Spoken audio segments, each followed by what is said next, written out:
Allez, on ferme les yeux, on adopte une posture immobile, relâchée. On prend acte de la posture de ses jambes, de ses bras, de ses mains, de sa colonne vertébrale, de sa tête.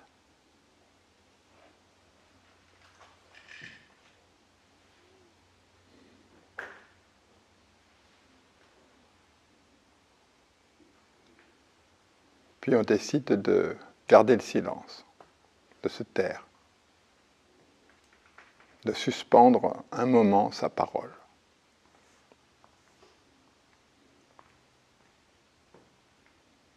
Voilà. Ça, c'est le travail qui revient à chacun. Et quand on fait une méditation avec un groupe, il faut bien comprendre que le silence de chacun participe à la qualité du silence collectif. Et qu'en retour, par réciprocité, la qualité du silence collectif vient nourrir le silence de chacun. Voilà. Donc le premier acte qualitatif de la méditation, c'est d'écouter le silence. C'est le silence qui est l'objet de votre méditation, qui est le support à votre méditation. Et tout de suite, on s'aperçoit que le silence est vaste, en amplitude.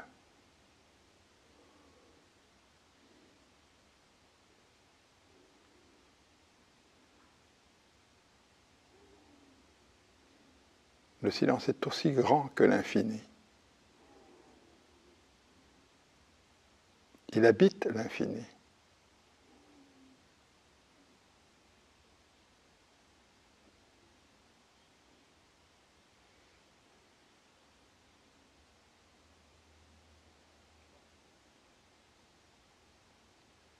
Et au cœur du silence,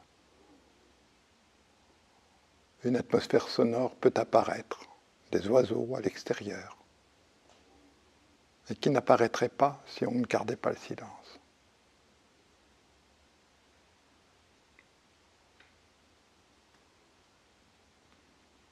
Vous pouvez même remarquer que vous écoutez davantage d'un côté que de l'autre. Essayez de réguler votre écoute, d'écouter aussi bien de l'oreille droite que de l'oreille gauche.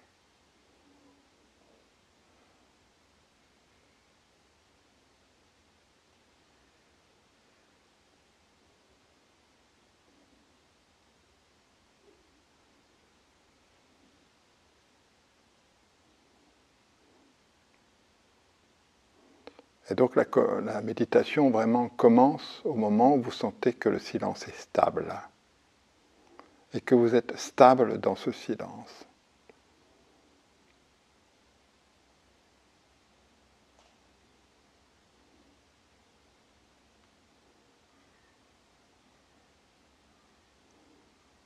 Un corbeau vient de chanter à ma droite, à moi.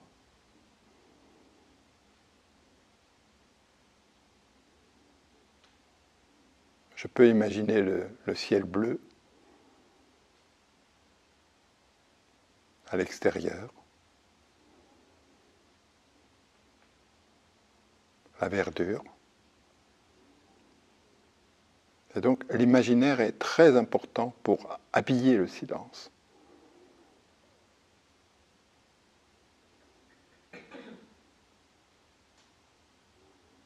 Pour l'humaniser, si vous voulez.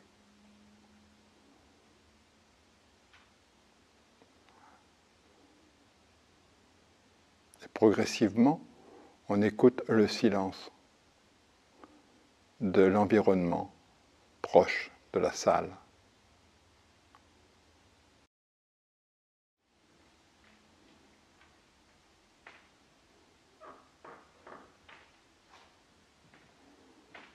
Et vous allez être attentionné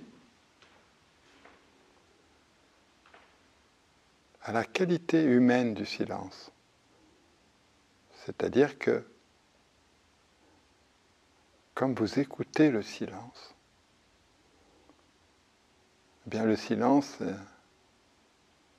s'habille de votre présence. Et comme nous sommes une trentaine à écouter le silence, on doit pouvoir percevoir cette présence humaine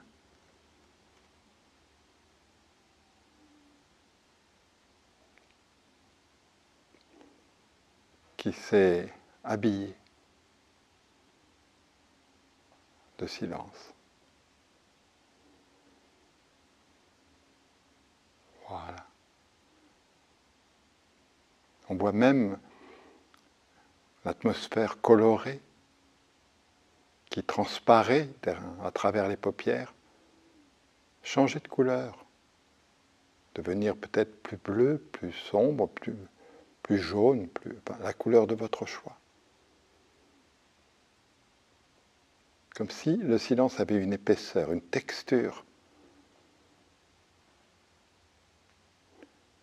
Et quand le silence a une texture, alors on peut dire que le silence est passé d'un état vers un autre état, un état de silence vers un état de présence.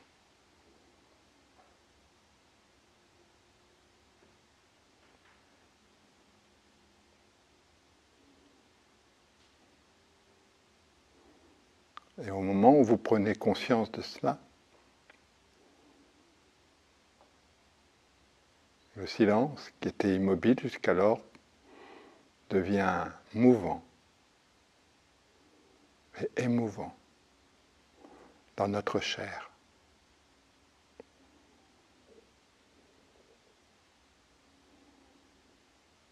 Dans notre matière.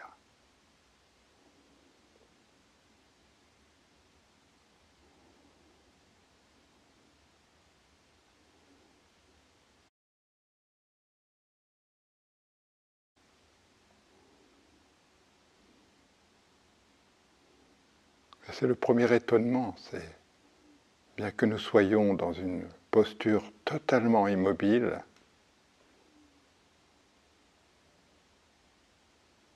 nous nous sentons animés à l'intérieur, mais aussi à l'extérieur.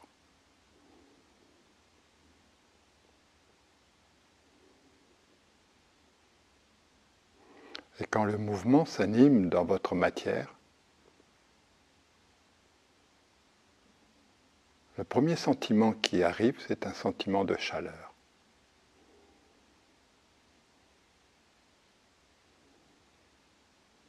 On contacte la chaleur du vivant.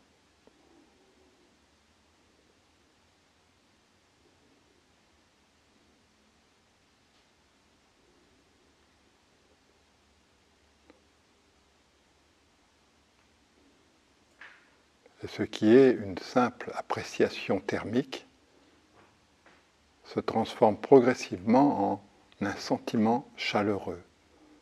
Vous sentez que c'est chaleureux.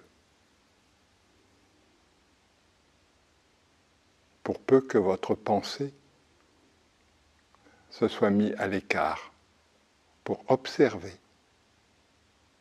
les choses.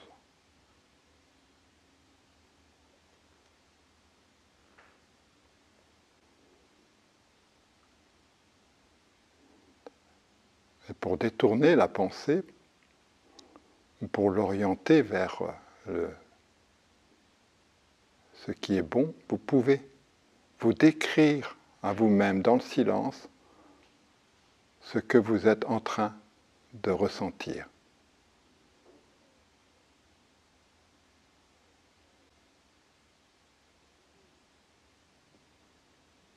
N'oubliez pas la posture immobile.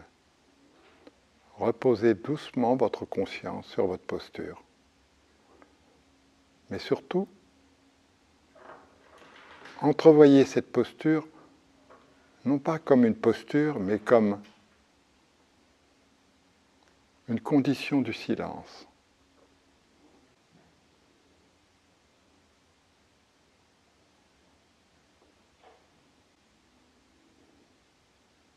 Et pour certains d'entre vous, vous sentez que ce mouvement se localise dans des zones de votre corps.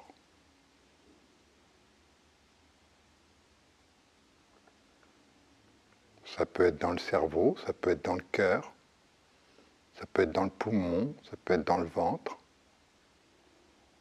ça peut être dans les os.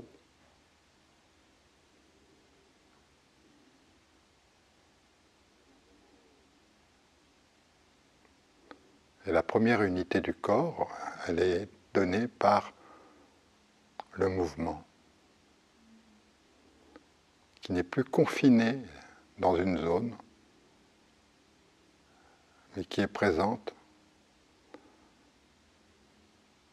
au niveau de la peau, au niveau du muscle, au niveau des viscères, au niveau des os. C'est un même mouvement.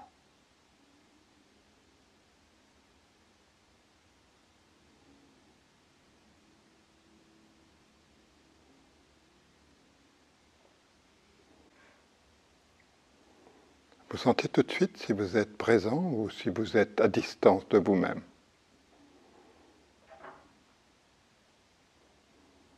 Vous le savez. Et c'est vrai qu'il y a des fois, on se réveille et on est plus présent à soi-même que d'autres fois.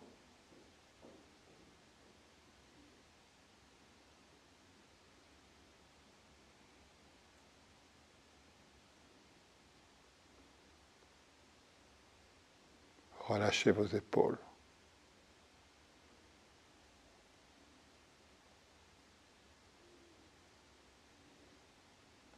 Relâchez toutes les tensions de votre corps qui apparaissent.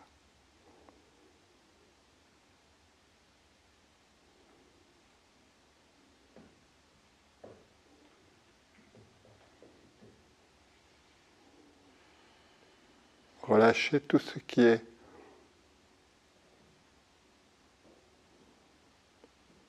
trop tendu.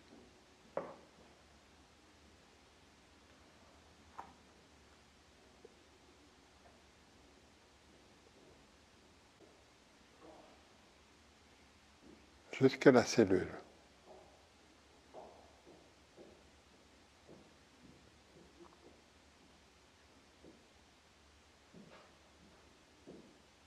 Relâchez vos avant-bras.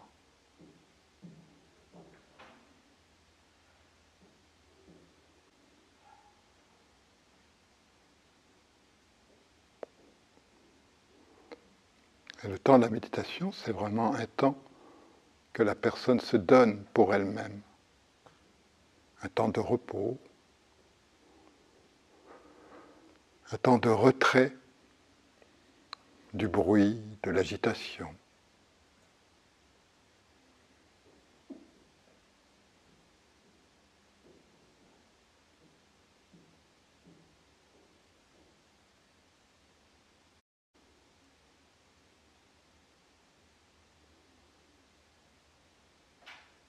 Et n'oubliez jamais que le principe actif de votre traitement, ce n'est pas votre technique.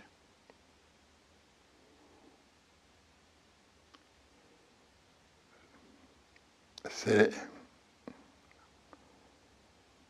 l'expertise à permettre au mouvement de s'exprimer à l'intérieur du corps.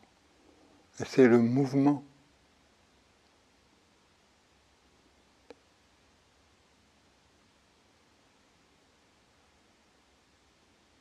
qui stimule les hormones du bonheur, l'endorphine, l'ocytocine, la noradrénaline. Et si vous vous sentez calme, c'est que nécessairement la biologie du corps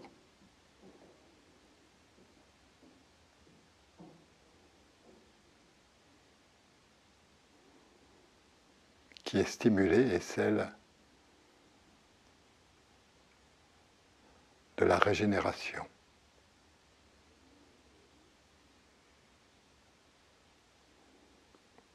Les artères sont dilatées, on a chaud.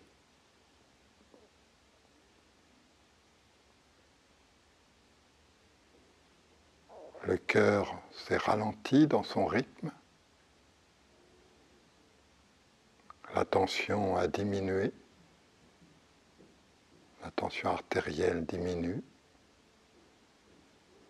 Et la respiration devient calme, discrète.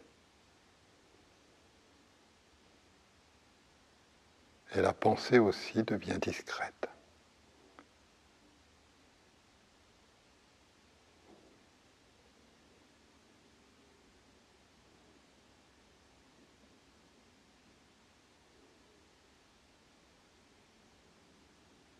Et au fin fond de vous-même,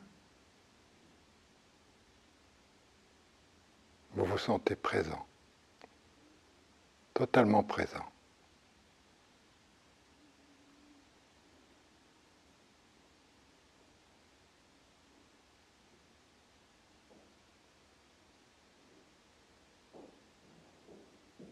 Vous vous sentez exister.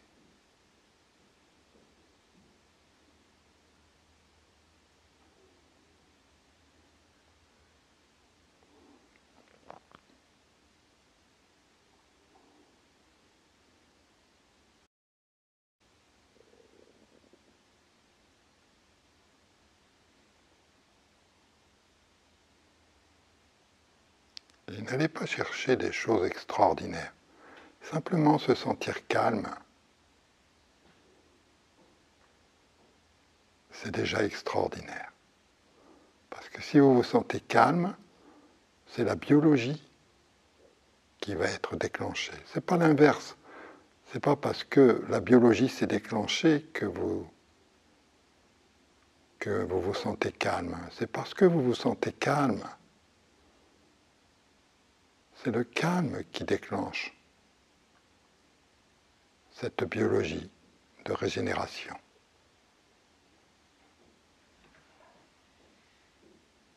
Et dont le système immunitaire a besoin.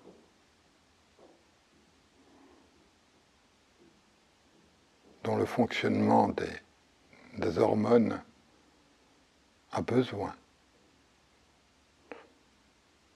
L'homéostasie de votre corps a besoin de votre complicité.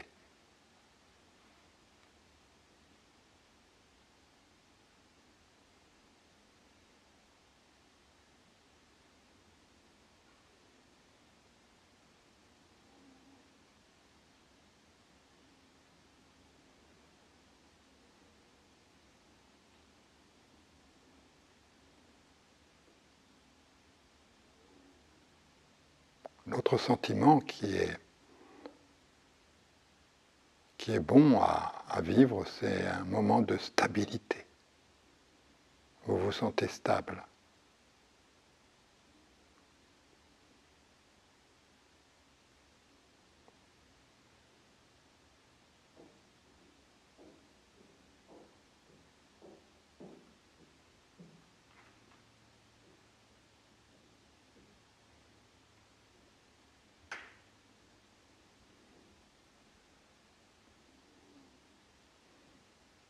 Solide,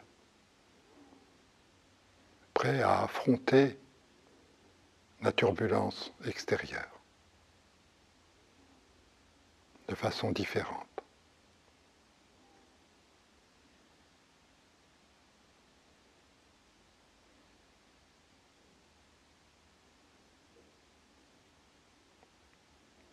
Car si on médite, ce n'est pas pour se mettre en retrait de la société,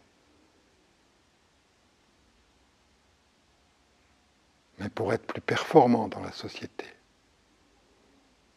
plus actif, plus fort.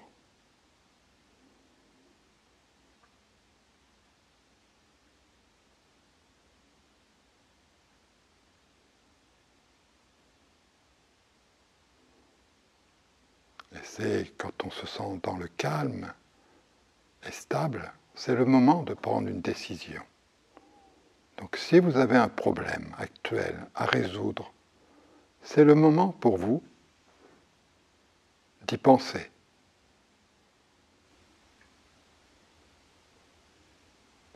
Vous ne pouvez pas savoir le nombre de fois, alors que je me trouvais dans une réflexion intense, bien, le nombre de fois où dans la méditation, de nouvelles perspectives se sont offertes à ma conscience. Des ouvertures que je n'avais pas vues parce que j'étais trop identifié au problème.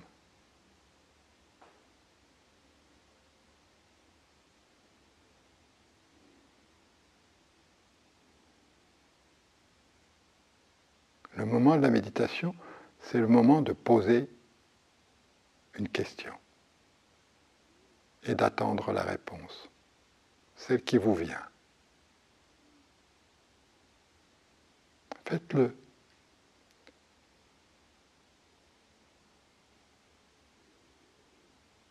Mais une question pas nécessairement existentielle, hein, une simple question, quoi. Est-ce que je dois garder mon travail ou pas? Est-ce que je dois faire ceci ou cela?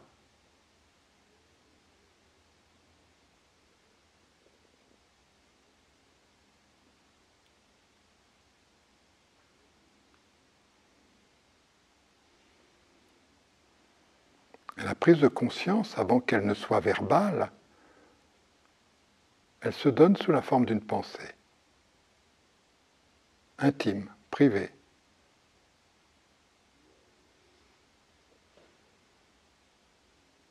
Alors, il ne s'agit pas de faire tout ce qui apparaît dans votre méditation, hein, mais de prendre des informations comme étant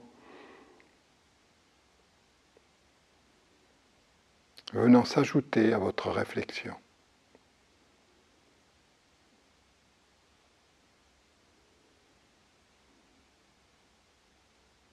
Et il y a des choses qu'on peut faire tout de suite et des choses que l'on peut anticiper, prévoir,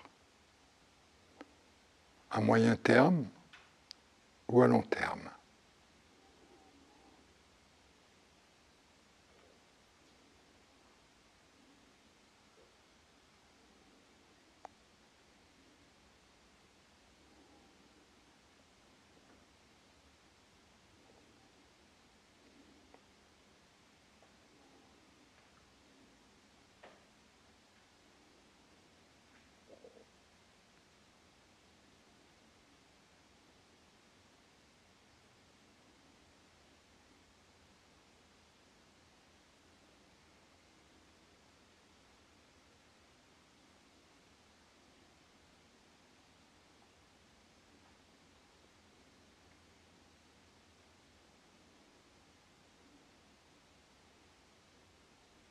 Qu'est-ce que vous voulez vraiment?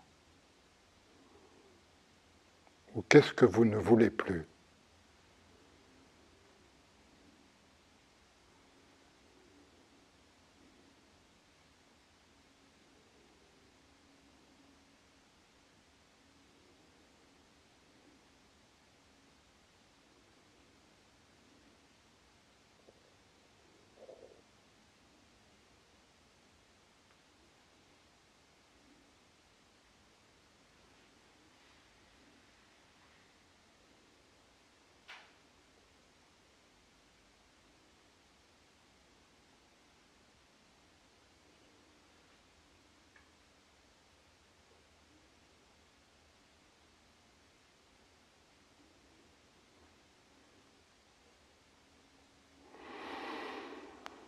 Bien. Merci.